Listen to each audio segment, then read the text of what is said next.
Hello, beloveds.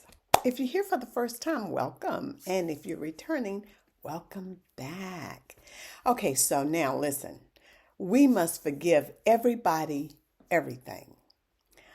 The law of mind action states thoughts held in mind produce after their kind. So let's just forgive everybody, everything. Because when we lean into negative thinking, our thoughts cause all sorts of trouble in our life, upset and imbalance. And nobody needs that, right? It means that, oh, let me just clear this up. Forgiving everybody everything does not mean that you condone their behavior. No, no, no, no, no. You're forgiving everybody everything for your own well being, not for the other person. It's all for you. It means that you won't allow anything or anybody's behavior. You won't allow what anyone has to say that's negative about you control you. You won't allow another person to have control over your life. You have to give a person permission to do that. And by being upset and angry, that means that you've given over your divine right to be happy and joyful, content and at peace. Live in serenity. That's not necessary. So, how do you do it? The first thing you want to do is to change your stinking thinking. I didn't come up with that quote, but I like it.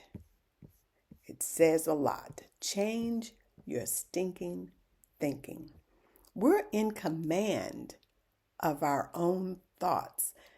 Don't be held hostage by negativity.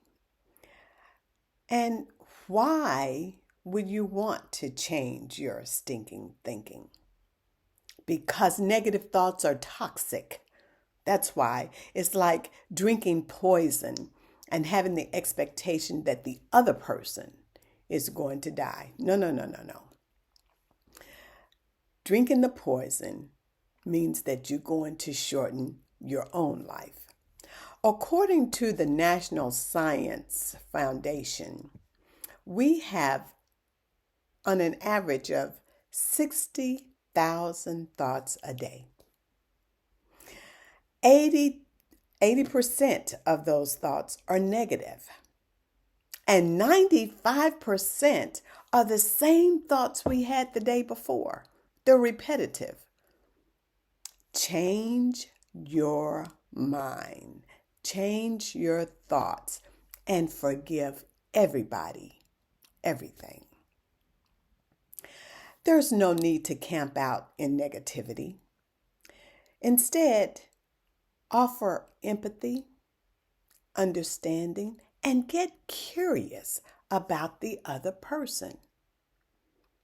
Get curious, ask questions if you need to understand a person's particular behavior.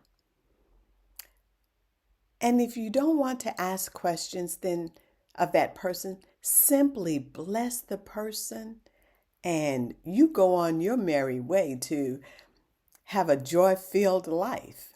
Live your best life. Don't waste any time. Tomorrow is not promised. The next moment isn't promised to any of us. So live your best life, not in negativity.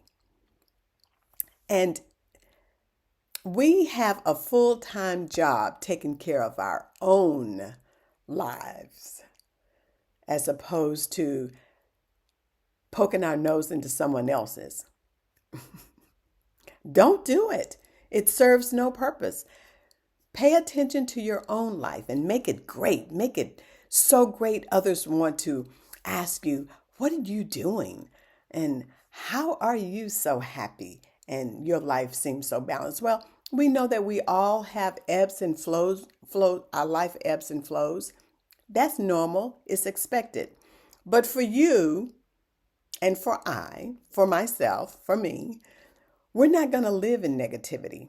When our life ebbs and flows, we know that it's going to come back up. When we're in the dip, we know we're going to rise again. So we don't stay down there long.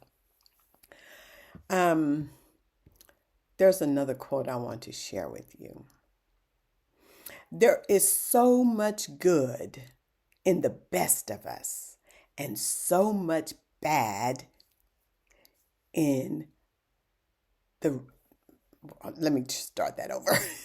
There's so much good in the worst of us and so much bad in the best of us that it behooves all of us not to be talking about the rest of us.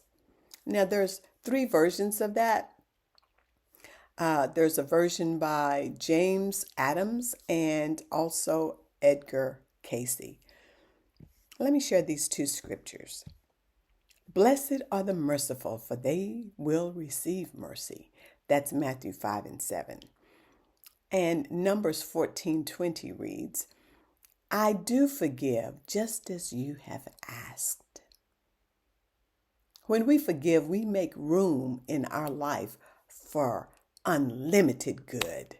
So, beloveds, forgive everybody, everything, and live your best life in joy, peace, contentment, serenity. Through it all, be gentle with yourself. And I'm sending you love and light on your way to forgiving everybody, everything. Bye for now.